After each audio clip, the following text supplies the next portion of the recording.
Welcome to Fortune Forecast, and I'm Daisy Raisler, your hostess. We're here going through the book of William Walker Atkinson, Thought Vibration, or The Law of Attraction in the Thought World.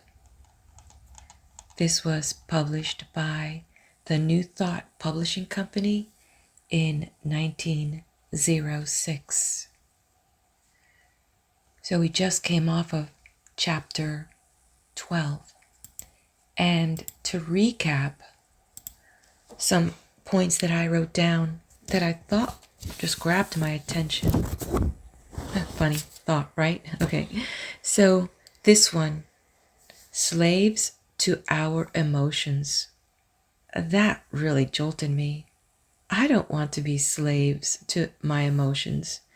And I definitely was thinking, what emotions am I a slave to?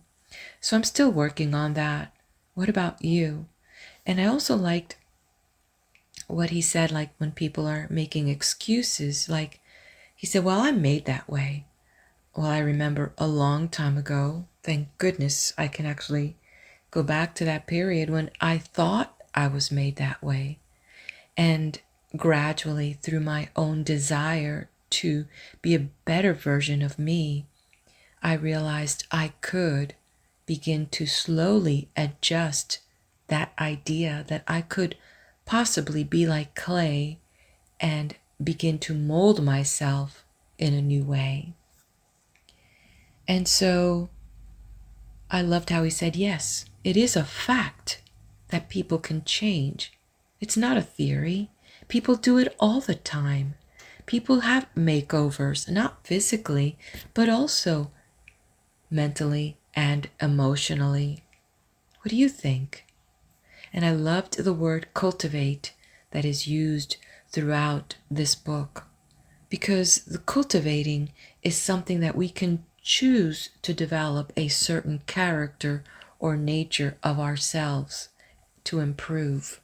So I love that, probably because I love gardening, and I can make that idea and connection that there is a part of me that can come in and remove weeds from my personal garden and place seeds of love, compassion, courage, and well-being. And I can nurture these and water these every day, as a good gardener will do, by removing the weeds of discontent and just complacency. So hold these thoughts of love and beauty and courage and abundance throughout my day. How about you? What can you do to cultivate a better you? Share that. Are you ready? This chapter that is coming up is The Attractive Power, Desire Force. We have discussed the necessity of getting rid of fear, that your desire may have full strength with which to work. Supposing that you have mastered this part of the task, or at least started on the road to mastery, I will now call your attention to another important branch of the subject. I allude to the subject of mental leaks. No, I don't mean the leakage arising from your failure to keep your own secrets. That is also important, but forms another story. The leakage I am now referring to is that occasioned by the habit of having the attention attracted to and distracted by every passing fancy. In order to attain a thing, it is necessary that the mind should fall in love with it and be conscious of its existence, almost to the exclusion of everything else. You must get in love with the thing you wish to attain, just as much as you would if you were to meet the girl or man you wished to marry. I do not mean that you should become a monomaniac about the subject and should lose all interest in everything else in the world. That won't do. For the mind must have a recreation and change. But I do mean that you must be so set upon the desired thing that all else will seem of secondary importance. A man in love may be pleasant to everyone else and may go through the duties and pleasures of life with good spirit, but underneath it all, he is humming to himself just one girl, and every one of his actions is bent toward getting that girl and making a comfortable home for her. Do you see what I mean? You must get in love with the thing you want, and you must get in love with it in earnest. None of this latter-day flirting, on today and off tomorrow sort of love, but the good old-fashioned kind that used to make it impossible for a young man to get to sleep unless he took a walk around his best girl's house, just to be sure it was still there. That's the real kind. And the man or woman in search of success must make of that desired thing his ruling passion. He must keep his mind on the main chance. Success is jealous. That's why we speak of her as feminine. She demands a man's whole affection. And if he begins flirting with other fair charmers, she soon turns her back upon him. If a man allows his strong interest in the main chance to be sidetracked, he will be the loser. Mental force operates best when it is concentrated. You must give to the desired thing your best and most earnest thought. Just as the man who is thoroughly in love will think out plans and schemes whereby he may please the fair one, so will the man who is in love with his work or business give it his best thought. And the result will be that 101 plans will come into his field of consciousness, many of which are very important. The mind works on the subconscious plane, remember, and almost always the long lines of the ruling passion or desire. It will fix up things and patch together plans and schemes. And when you need them, the most it will pop them into your consciousness. And you will feel like hurraying, just as you had received some valuable aid from outside.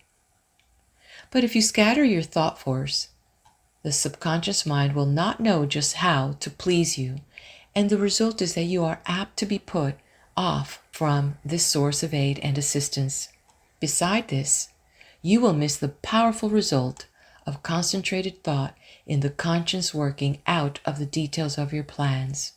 And then again, the man whose mind is full of a dozen interests fails to exert the attracting power that is manifested by the man of the one ruling passion. And he fails to draw to him persons, things, and results that will aid in the working out of his plans, and will also fail to place himself in the current of attraction, whereby he is brought into contact with those who will be glad to help him because of harmonious interests. I have noticed in my own affairs that when I would allow myself to be sidetracked by anything outside of my regular line of work, it would be only a short time before my receipts dropped off and my business showed signs of a lack of vitality. Now, many may say that this was because I left undone some things that I would have done if my mind had been centered on the business. This is true, but I have noticed like results in cases where there was nothing to be done, cases in which the seed was sown and the crop was awaited. And in such cases, as soon as I directed my thought to the matter, the seed began to sprout. I do not mean that I had to send out great mental waves with the idea of affecting people. Not a bit of it. I simply began to realize what a good thing I had. and how much people wanted it, and how glad they would be to know of it, and all that sort of thing. And lo, my thought seemed to vitalize the work, and the seed began to sprout. This is no mere fancy, for I have experienced it on several occasions. I have spoken to many others on the subject, and I find that our experiences tally perfectly. So don't get into the habit of permitting these mental leaks. Keep your desire fresh and active, and let it get in its work without interference from conflicting desires. Keep in love with the thing you wish to attain. Feed your fancy with it. See it as accomplished already, but don't lose your interest. Keep your eye on the main chance, and keep your one ruling passion strong and vigorous. Don't be a mental polygamist. One mental love is all that a man needs. That is, one at a time. Some scientists have claimed that something that might as well be called love is at the bottom of the whole life. The claim that the love of the plant for water causes it to send forth its roots until the loved thing is found. They say that love of the flower for the sun causes it to grow away from the dark places so that it may receive the light. The so-called chemical affinities are really a form of love. And desire is a manifestation of this universal life love. So I am not using a mere figure of speech when I tell you that you must love the thing you wish to attain. Nothing but intense love will enable you to surmount the many obstacles placed in your path. Nothing but that love will enable you to bear the burdens of the task. The more desire you have for a thing, the more you love it. And the more you love it, the greater will be the attractive force exerted toward its attainment, both within yourself and outside of you. So love but one thing at a time. Don't be a mental Mormon. And that concludes chapter 13. Let's turn the page to chapter 14.